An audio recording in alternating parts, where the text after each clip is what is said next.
नमस्कार, मैं हूं आपके साथ मुबशरा परवीन और आप देख रहे हैं आर्टिकल 19 इंडिया। बुलेटिन की शुरुआत करेंगे, लेकिन उससे पहले एक नजर अब तक की हेडलाइंस पर। मोदी सरकार के 11 साल पूरे होने पर कांग्रेस का जोरदार पलटवार। खड़गे बोले, 11 सालों में खोखले वादों से मोदी सरकार ने देश की दुर्दशा की। विदेश मंत्री एस जयशंकर ने की विदेश मामलों पर संसदीय सलाहकार समिति की बैठक। भारत की वैश्विक भूमिका पर चर्चा। चुनाव आयोग ने राज्यसभा की 8 सीटों के लिए चुनाव मतदान का किया ऐलान। 19 जून को आएंगे नतीजे। जस्टिस यशवंत वर्मा कैश कांड में सुप्रीम कोर्ट की टिप्पणी। आरटीआई के तहत जांच रिपोर्ट सार्वजनिक करने से किया इनकार। जस्टिस वर्मा के आवास पर नकदी मिलने का मामला। मानसून की पहली ही बारिश में बेहाल हुई मुंबई। मई महीने में तोड़ा 107 साल पुराना रिकॉर्ड। मायानगरी की रफ्तार हुई ठप। तो ये थी सुर्खियां और अब खबरें विस्तार से। और आज सबसे पहले चर्चा करेंगे पीएम मोदी के गुजरात दौरे पर उठते सवालों की। लालू यादव के फैसले पर मचे सियासी बवाल की। देखेंगे मध्य प्रदेश की कानून व्यवस्था पर उठते सवालों को। जानेंगे कौन बनने जा रही है देश की पहली महिला सीजीआई। और बुलेटिन के आखिर में एक नजर चीन को लेकर नए दावे पर। लेकिन सबसे पहले बात करते हैं ऑपरेशन सिंदूर के बाद सीज फायर के ऐलान पर उठते सवालों के बीच मोदी सरकार का लगातार डैमेज कंट्रोल करने की कोशिश में लगे हुए हैं। प्रधानमंत्री मोदी अलग अलग राज्यों में जाकर ऑपरेशन सिंदूर पर भाषण दे रहे हैं। इसी कड़ी में अब पीएम मोदी अपने गृह राज्य गुजरात दौरे पर पहुंच गए, जिस पर विपक्ष मोदी सरकार पर एक बार फिर से हमलावर हो गया है। बिहार राजस्थान में ऑपरेशन सिंदूर की सफलता गिनाने के बाद अब पीएम मोदी पहली बार अपने गृह राज्य गुजरात पहुंच गए। यहाँ पीएम मोदी 2 दिवसीय दौरे पर आए हैं, जिस पर विपक्ष के सवालों की बौछार हो गई है। दरअसल पीएम मोदी का यह दौरा ऐसे वक्त में हो रहा है जब भारत पाकिस्तान के बीच जारी तनाव और सीज फायर के ऐलान में अमेरिकी राष्ट्रपति की भूमिका पर लगातार सवाल उठ रहे हैं। विपक्ष मोदी सरकार पर एक के बाद एक हमले बोल रहा है, लेकिन उसकी दूसरी तरफ पीएम मोदी विपक्ष के सवालों पर जवाब न देते हुए ऑपरेशन सिंदूर पर भाषण देने में लगे हुए हैं। यानी पूरी तरह से डैमेज कंट्रोल करने की कोशिश मोदी सरकार की तरफ से की जा रही है, जिस पर विपक्ष तमाम तरह के दावे कर रहा है। अपने दौरे पर पीएम मोदी ने दाहोद में आम सभा को भी संबोधित किया। यहाँ उन्होंने जब बोलना शुरू किया तो सबसे पहले लोगों को गुजराती में अभिवादन किया और उसके बाद पीएम ने यहाँ ऑपरेशन सिंदूर का जिक्र किया।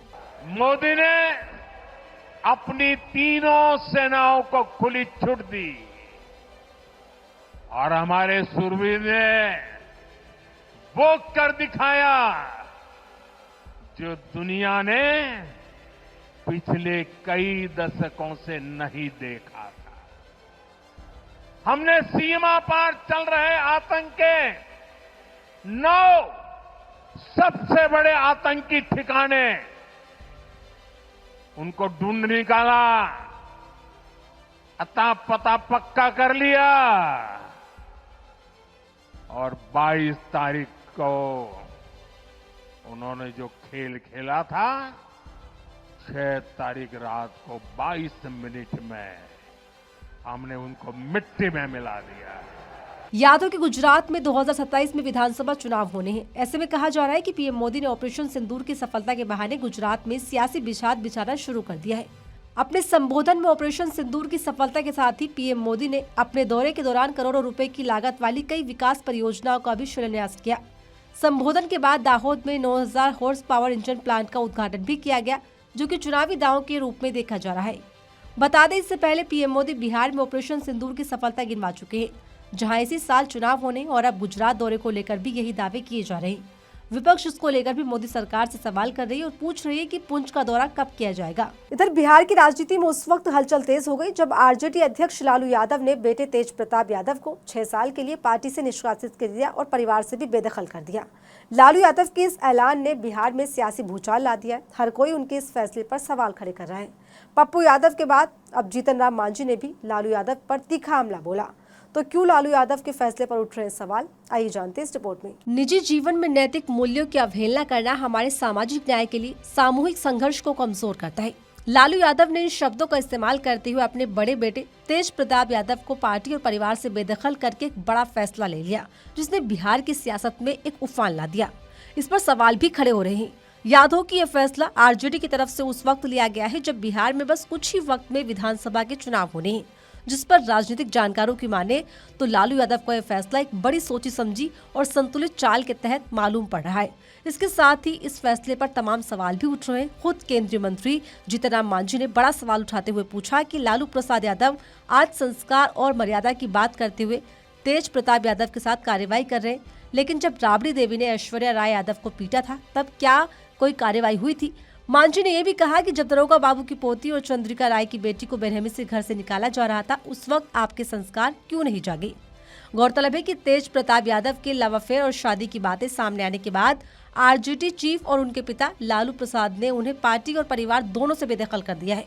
मांझी से पहले पप्पू यादव ने भी लालू यादव के फैसले को राजनीतिक स्टंट बताया। बताते चले इससे पहले केंद्रीय मंत्री जीतन राम मांझी ने सोशल मीडिया प्लेटफॉर्म एक्स पर लालू यादव पर निशाना साधते हुए कहा था कि दरोगा बाबू की पोती ऐश्वर्या के साथ जो लालू परिवार ने किया है उसका बदला आने वाले चुनाव में बिहार की हर महिला लेकर रहेगी। यानी कि इस पूरे मामले पर एक बहुत बड़ा राजनीतिक विवाद शुरू हो गया। ऐसे में लालू यादव के फैसले और तेज प्रताप यादव के अफेयर ने बिहार में सियासी घमासान मचा दिया है। अब देखना ये होगा कि आने वाले वक्त में इसका क्या कुछ असर और देखने को मिलता है। देश में दलित आदिवासियों की स्थिति को लेकर अक्सर सवाल उठते हैं, खासकर बीजेपी शासित राज्यों में ये बड़ा सवाल बना रहता है। इस बीच एक ताजा मामला मध्य प्रदेश से सामने आया है, जिसने बीजेपी राज की हकीकत फिर से सामने ला दी है, जिस पर कांग्रेस बीजेपी के खिलाफ मोर्चेबंदी करने में लग गई है। तो क्या है पूरा मामला, देखिए इस रिपोर्ट में। हमारे देश में आजादी के लगभग 80 सालों बाद भी आदिवासी और दलित समुदाय की तस्वीरें काफी जटिल है। ये समुदाय कई तरह के सामाजिक, आर्थिक और राजनीतिक चुनौतियों का सामना करता है। इसके साथ ही समाज में इस समुदाय को किस तरह प्रताड़ित किया जाता है उसका खासा उदाहरण बीजेपी शासित राज्यों में देखा जाता है। और अब ताजा मामला भी बीजेपी शासित राज्य मध्य प्रदेश से सामने आया है, जहां एक 45 साल की आदिवासी महिला के साथ झकझोर देने वाले कृत्य को अंजाम दिया गया। दरअसल मध्य प्रदेश के खंडवा थाना के रोशनी चौकी क्षेत्र में आदिवासी महिला के साथ गैंगरेप जैसी बड़ी घटना सामने आई, जहां महिला के साथ हर हद को पार करते हुए जघन्य अपराध को अंजाम दिया गया, जिसे सुनकर हर कोई झकझोर उठा है। पोस्टमार्टम रिपोर्ट सामने आई जानकारी से पता चलता है कि किस तरीके से हैवानियत को अंजाम दिया गया। इस मामले पर कांग्रेस ने बीजेपी सरकार पर निशाना साधा है और इस तरह से कांग्रेस बीजेपी पर हमलावर हो गई। 45 साल की आदिवासी महिला के साथ सामूहिक बलात्कार होता है और इतना जघन्य बलात्कार था कि पूरी रूह कांप गई।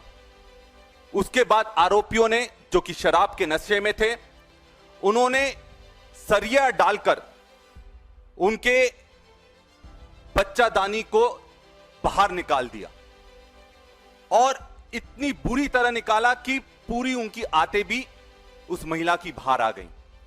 वो महिला वहां तड़पती रही और उसकी 16 साल की बच्ची जब देखने वहां पहुंची तो वो भी बेहोश हो गई।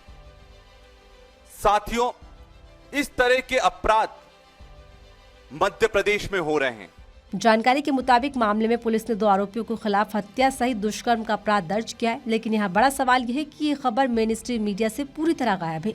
दलित आदिवासियों पर हो रहे अत्याचार पर कहीं कोई सवाल प्राथमिकता के साथ नहीं है, जो कि इस वक्त बड़ा सवाल बना हुआ है। बताते चले ये घटना मंत्री विजय शाह के क्षेत्र की होने से विपक्ष इस पर कानून व्यवस्था को लेकर सवाल उठा रही है और बीजेपी को घेर रही है। आखिरकार एक लंबी चिंता और बहस के बाद देश को पहली महिला मुख्य न्यायाधीश मिलने की तैयारी लगभग पूरी हो गई है। जस्टिस बीवी नागरत्ना 2027 में देश की पहली महिला सीजेआई बनने जा रही हैं, जिनके फैसलों की चर्चा इस वक्त खूब हो रही है, क्योंकि वो फैसले मोदी सरकार के खिलाफ गिने जाते हैं। सुप्रीम कोर्ट की जस्टिस अभय एस ओका के रिटायरमेंट के बाद जस्टिस बीवी नागरत्ना सुप्रीम कोर्ट कॉलेजियम का हिस्सा बन गई है और इससे भी बड़ी बात यह है कि इस सिस्टम में शामिल होने के साथ ही जस्टिस नागरत्ना के मुख्य न्यायाधीश बनने का रास्ता भी साफ माना जा रहा है। कहा जा रहा है कि 23 सितंबर 2027 को भारत की पहली मुख्य महिला न्यायाधीश भी बनने वाली है, जो कि बेहद ऐतिहासिक पल होगा, क्योंकि न्यायपालिका में महिलाओं की कम हिस्सेदारी के बीच महिला का मुख्य न्यायाधीश होना अपने आप में बड़ा गौरव की बात है। इसी के साथ जस्टिस नागरत्ना को कर्नाटक में व्यावसायिक और संवैधानिक कानूनों पर कई महत्वपूर्ण फैसलों के लिए भी जाना जाता है, जिसमें कई फैसले ऐसे भी हैं जो केंद्र की मोदी सरकार के खिलाफ भी गिने जाते हैं, जिसमें 2016 में केंद्र सरकार का नोटबंदी वाला फैसला शामिल है। इसमें नागरत्ना ने असहमति जताई थी।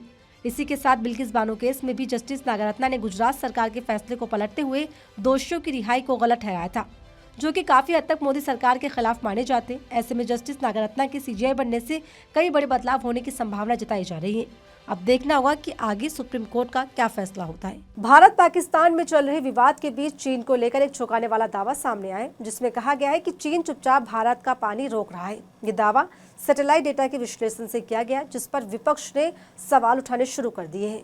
तो क्या है पूरा मामला, जिस पर घिर गई है मोदी सरकार? जानने के लिए देखिए। चीन को लाल आग दिखाने का दावा करने वाली मोदी सरकार एक बार फिर विपक्ष के निशाने पर आ गई है। भारत और पाकिस्तान के बीच नदियों का बंटवारा करने वाला सिंधु जल समझौता हालिया दिनों में चर्चा में रहा, लेकिन भारत और पाकिस्तान के बीच इस तनातनी में इस खबर ने जोर पकड़ लिया कि भारत को चीन से मिलने वाला पानी रोका जा रहा है।